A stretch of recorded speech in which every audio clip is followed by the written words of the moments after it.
आज का आलोच्य विषय है ईश्वर प्राप्ति के सहज उपाय। इस विषय में यही कहना चाहते हैं कि मनुष्य के मन में ईश्वर की भूख जब जग जाती है तो उसे घर बार छोड़ करके पलायन वृत्तियाँ उनमें आ जाती है। उन्हें प्राप्त करने के लिए वह घर छोड़ करके अनेक गुरुओं के संपर्क में जाते हैं। यदि योग्य गुरु यदि मिल गए तब तो उनका कल्याण हो जाता है, उनकी जो भूख है वो मिट जाती है, अर्थात वह ईश्वर को प्राप्त करने में सफल हो जाते हैं। और यदि गजेड़ी भांगड़ी गुरुओं के चक्कर में यदि पड़ जाते हैं तो फिर उनका पतन हो जाता है। वह जो उनका लक्ष्य है उस लक्ष्य से भटक जाते हैं। तो जीवन में कभी कभी ज्ञान और वैराग्य की स्थिति आती है, भक्ति जागृत हो जाती है, तभी उनमें परमात्मा को प्राप्त करने की जिज्ञासा जागृत हो उठती है। उन्हें आत्मबोध होता है, जिज्ञासा ईश्वर को प्राप्त करने के लिए जागृत होती है, तो उन्हें यथार्थ ज्ञान की आवश्यकता होती है जिससे वह उनका मुकाम मिल सके। तो हमारा एकमात्र मुकाम है ईश्वर, ओंकार। तो उन्हीं की तरफ हमें चलना है। तो जगत में दीक्षा की परंपरा है। तो साधक जब दीक्षा लेता है, दीक्षा का मतलब होता है एक प्रकाश, एक टॉर्च मिल जाना। उसी टॉर्च के सहारे वह अपने जीवन में आगे बढ़ता है और बढ़ते बढ़ते फिर अपने मुकाम तक पहुंच जाता है जो उसका लक्ष्य है, अर्थात परम पुरुष की प्राप्ति, अर्थात ईश्वर की प्राप्ति। उसे ही मोक्ष कहते हैं, उसे ही मुक्ति कहते हैं। तो जब साधक को जब इष्ट मंत्र मिलता है तो वह साधना के प्रथम स्तर में उस इष्ट मंत्र के घात प्रतिघात से तीन प्रकार की जो तरंगे हैं, जिस तरंगों से वो बंधा है, जीव बंधा हुआ रहता है, वह तरंग है तामसिक, राजसिक और सात्विक। तीन प्रकार के गुण होते हैं। गुण का मतलब होता है बांधने वाली रस्सी। तो जीव को प्रकृति तीन प्रकार के गुण बंधनों से बांधती है। एक तामसिक गुण बंधन, राजसिक गुण बंधन और सात्विक गुण बंधन। ये तीनों बंधनों में वो बंधा हुआ है।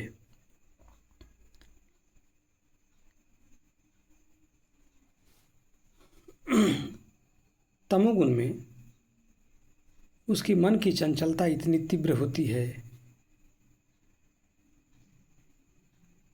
कि परमात्मा की आवाज़ को सुन ही नहीं सकता। यह आलसी और प्रमादी होता है और वह पशु जीवन के क्लेश में दग्ध हो जाता है। वह तम गुण का मतलब होता है काला, अर्थात उसका चित्त जो है काला हो गया है, वह अंधकार में है। तो अंधकार से उसे प्रकाश की ओर चलना है, अंधकार से उसे प्रकाश की तरफ चलना है। तो जो ऊपर की जो गति है उसे बोलते हैं, उस गति का नाम है प्रतिसंचर गति। और जो ऊपर से नीचे की ओर जो गति है उसका नाम है संचर गति, जो सूक्ष्म से जड़ की ओर, और एक है जड़ से सूक्ष्म की ओर यात्रा करना। तो जो जड़ से सूक्ष्म की ओर जो यात्रा है उसी का नाम है प्रतिसंचर गति, और यही है आनंद मार्ग। नीचे से ऊपर की ओर चलना, परमात्मा की ओर चलना, यही है आनंद मार्ग। और ये नीचे की तरफ जो गति है उसका नाम है अधोगति, अर्थात धीरे धीरे धीरे जड़ बनना, अर्थात पशु जीवन के क्लेश में दग्ध होकर के जीव की जो प्रकृतिलीन अवस्था है, जीव की प्रकृतिलीन अवस्था अर्थात जड़ की चिंतन करते करते वह जड़ बन जाता है। तो ईश्वर को प्राप्त करने के लिए मनुष्य को साधना करनी पड़ती है। तो प्रथम स्तर में वह इष्ट मंत्र के घात प्रतिघात से, जब इष्ट मंत्र मिलता है तो उस मंत्र के घात प्रतिघात से जब साधना करता है तो ये मन की जो तरंगे जो है ये कम होने लगती है, और फिर कम होते होते फिर वह ये तामसिक गुण का जो स्तर है उसको पार कर जाता है, फिर रजोगुण में प्रवेश करता है। रजोगुण बंधन इसमें प्रवेश करता है तो ये तमगुण की में जो चंचलता है इसकी अपेक्षा रजोगुण में कम है, अर्थात बंधन कम है। तो रजोगुण जब बढ़ता है तो मनुष्य में स्वार्थ की भावना आ जाती है, और तमगुण में वह आलसी, प्रमादी और दीर्घ सूत्रता, मूढ़ स्वभाव को प्राप्त करता है। आज करेंगे कोई भी शुभ काम को, आज करेंगे, कल करेंगे, परसों करेंगे, तो ये हुआ दीर्घ सूत्रता, और आलसी भी होता है और भोग विलासी और प्रमादी भी होता है। तो इस प्रकार ऐसे स्वभाव वाले जब तमोगुण बढ़ता है तो ऐसे स्वभाव वाले गुणों में वो बन जाता है, उनकी वृत्तियाँ उसी ढंग की हो जाती है। और रजोगुण में जब बढ़ता है तो उसका मन कर्म तो करता है परंतु स्वार्थ युक्त काम करता है। तो इनमें जो मन की चंचलता है वह तमगुण की अपेक्षा कम होती है। फिर वह साधना में फिर आगे बढ़ता है, फिर वह राजसिक स्तर को भी पीछे छोड़ करके फिर सतोगुण में जब पहुंचता है तो उसमें सूर्योदय हो जाता है, उसके चित्त में सूर्योदय हो जाता है। तो मन जब एकाग्र होता है, मन इकाई मन को प्राप्त करता है, मन की चंचलता जब शांत हो जाती है तब आत्मा के साथ मन का जुड़ाव होता है, तब उसे आत्मज्ञान की प्राप्ति होती है, आत्मबोध, आत्मज्ञान की प्राप्ति होती है। यही है सतोगुण की अवस्था। जब आत्मज्ञान होता है तो उसके बाद फिर आत्म साक्षात्कार होता है। इस आत्म साक्षात्कार यही है, यहाँ आत्म साक्षात्कार होता है और आत्मज्ञान की प्राप्ति होती है।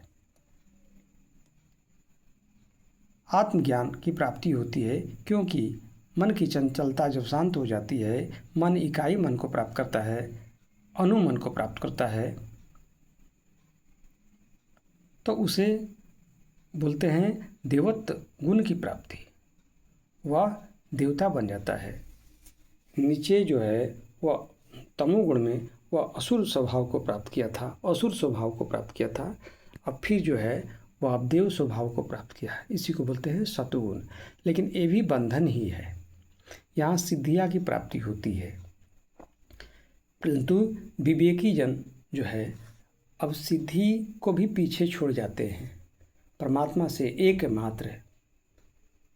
देखिए साधना के क्रम में अनेक प्रकार की जो है प्रलोभन दी जाती है। मन में एक विशेष प्रकार की प्रलोभन आता है, उत्पन्न होता है। तो ये प्रलोभन हमारे मूल जो लक्ष्य है, ओंकार है, वहाँ पर नहीं पहुँचने के लिए प्रलोभन मिलती है। लेकिन हमें इस सतोगुण में जो सिद्धि प्राप्ति होती है उस सिद्धियों को भी पीछे छोड़ना होता है। आत्मा के साथ जब मन सट जाता है तो आत्मज्ञान की प्राप्ति होती है, और मन के एकाग्र होने से आत्मा के द्वारा जो निर्देश मिलता है, जो प्लानिंग मिलता है, जो प्रोजेक्ट मिलता है, तो वहाँ पर सिद्धि की प्राप्ति होती है। वह व्यक्ति रचनात्मक प्रत्युत्पन्न पहल करने की क्षमता, सूझबूझ उसमें आ जाती है, और वह अनेक प्रकार की सिद्धियाँ मिलती है जिससे वह जीवन में तरक्की करता है। उसे अर्थ की प्राप्ति होती है। अर्थ, धर्म, अर्थ, काम और मोक्ष, चारों सुख की प्राप्ति होती है। ठीक है, तो हमें जब आत्म साक्षात्कार होता है और आत्मज्ञान की प्राप्ति होती है तो उसे सिद्धि मिलती है। ये स्वस्तिक बीच में जो है ये क्या है, सिद्धि का प्रतीक है। तो मन जो है सरल रेखा में अब चलने लगता है, सीधी रेखा में चलने लगता है। तो होता क्या है कि बस एक ही परमात्मा की लक्ष्य मन में बनी रहती है, और कुछ नहीं चाहता, नहीं नहीं नहीं नहीं नहीं, मुझे सिर्फ परम पुरुष चाहिए और कुछ भी नहीं, मुझे कुछ कामना नहीं चाहिए,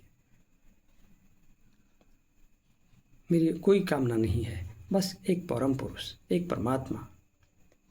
तो चित्त की वृत्तियाँ जो है, सारी वृत्तियाँ शून्य हो जाती है। चित्त में अच्छे और बुरे दोनों प्रकार के जब संस्कार दग्ध हो जाते हैं, मनुष्य के चित्त में, याद रखना है कि मनुष्य के चित्त में अच्छे और बुरे कर्मों के संस्कार के बीज छिपे रहते हैं, जो दोनों भवों के बीच में जमा रहता है। तो जो पूर्वार्जित विपाक कर्म बीज संस्कार जब दग्ध हो जाते हैं, जल जाते हैं, पाप का भी संस्कार जीरो और पुण्य का भी संस्कार जीरो। चित्त में अच्छे और बुरे दोनों प्रकार कर्मों के संस्कार जब कर्म बीज दग्ध हो जाते हैं, संस्कार दग्ध का मतलब जलना। एक धान जो है यदि उसीना जाता है तो वह फिर बीज नहीं होता है, बीज धरती में यदि डालेंगे तो उसका अंकुरण नहीं होगा। ठीक उसी प्रकार जो हमारा चित्त में जो संस्कार है कर्म फल का भोगने के लिए, वह बीज दग्ध हो जाता है, जल कर खाक हो जाता है। तो अच्छे भी कर्म और बुरे भी कर्म दोनों जब जाते हैं तो पाप भी नहीं, पुण्य भी नहीं, धर्म भी नहीं, अधर्म भी नहीं, सत्य भी नहीं, असत्य भी नहीं, कुछ भी नहीं, शून्य। तो जब संस्कार जब दग्ध हो जाते हैं तब चित्त खाली हो गया, कुछ चित्त में कुछ भी नहीं रहा। तो वही अवस्था है, आत्मा स्वतंत्र होकर के परमात्मा में मिल जाती है और वह ओंकार स्वरूप बन जाता है।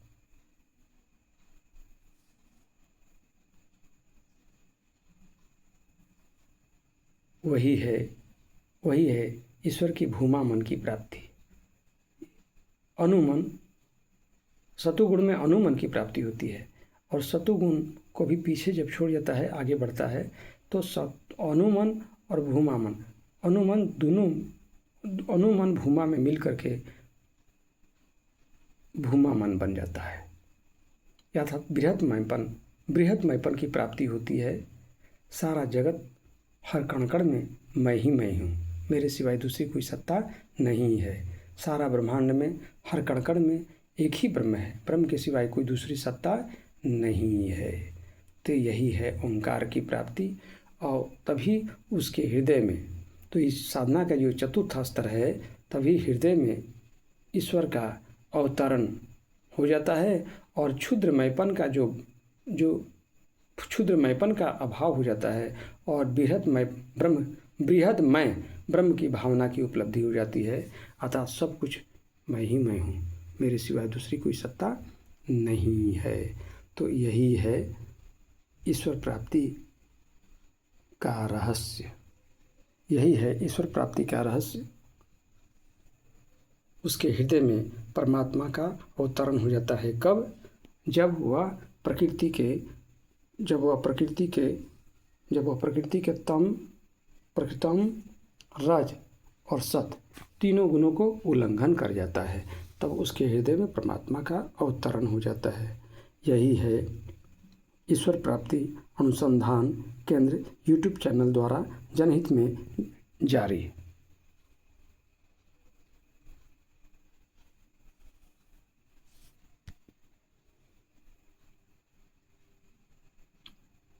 हम समझते हैं कि साधकगण को समझने में सहायता मिली होगी। फिर यदि अच्छा लगेगा तो लाइक करेंगे। फिर दूसरे वीडियो में हम मिलेंगे। नमस्कार।